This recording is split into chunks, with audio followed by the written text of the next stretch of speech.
Ayan, so what is up mga Lodi? So panibagong araw, panibagong buhay na naman mga Lods. So nagbabalik ang ating vlogging. Nagbabalik ngayon. So meron ngayon ko lang kasi napansin, no, nagbabasa ako ng mga comments doon sa YouTube. So meron akong nabasa dito.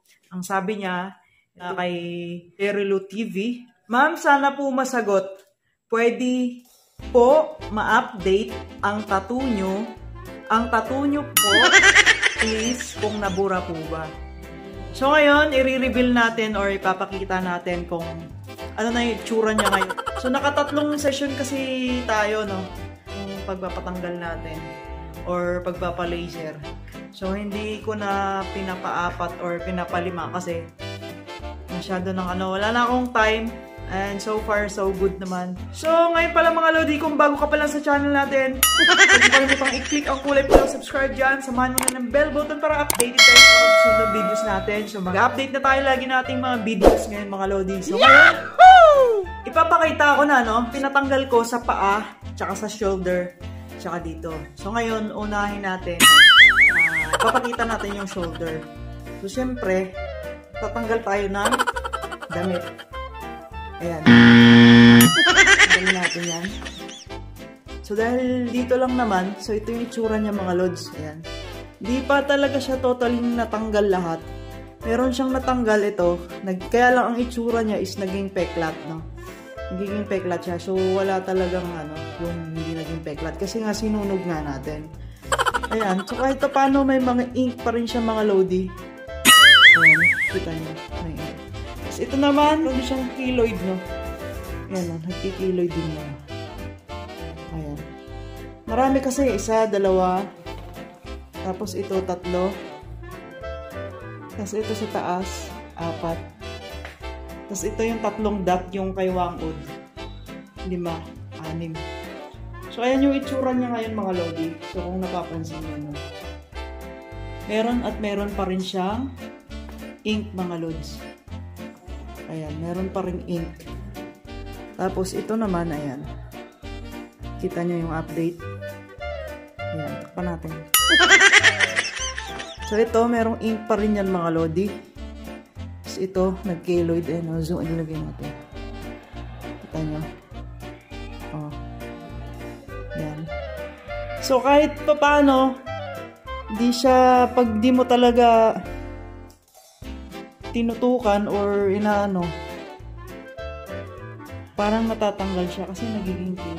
Pero mga Lods, ito, ang napapansin ko lang dito, no, siya. Kunyari, kakain ako ng mga malansa, isda, manok, ganon. Minsan siya makate. Siguro, gawa ng sa kiloy. Gawa ng Ayan. So, ito na yung update niya mga Lodi, no.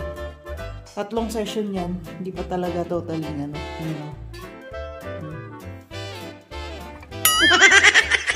Tapos, ipapakita natin yung sa paa. Yung sa paa, ganun din. Ay, naka-4 yata yung paa.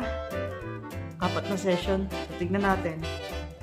So, ito mga Lodi, ito naman yung sa paa natin. So, parang ganun lang din. Hindi talaga totally nawala yung ink.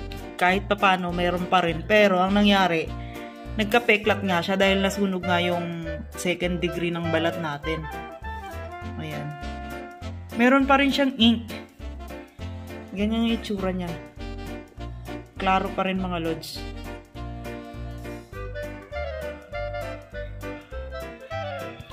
So, ayun mga Lods, Jerilo TV, sana nakatulong, no? Yan yung itsura niya.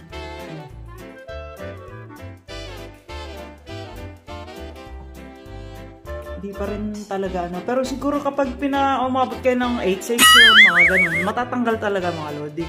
Yung naka-3 session lang kasi ito, 3 lang yan. Pero dito, wala na talaga, burado na, peklat na. Ito kahit pa paano, meron pa rin ink. Siguro malalim yung pagkatusok ng karayom dito nung tayo ginatuan.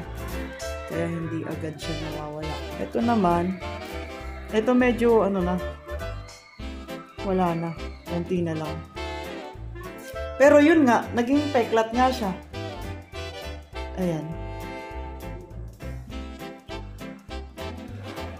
So, ang dami natin pinatanggal. 1, 2, 3, 4, 5, 6, 7. So yun lang mga Lodi, no? Sana kahit papano ay nagkaroon kayo ng idea sa ating pagpapatanggal kung ilang session.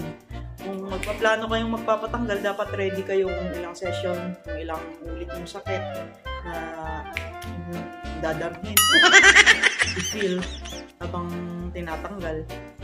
So yun, so far so good. Sana nakatulong, no? So, thank you for watching.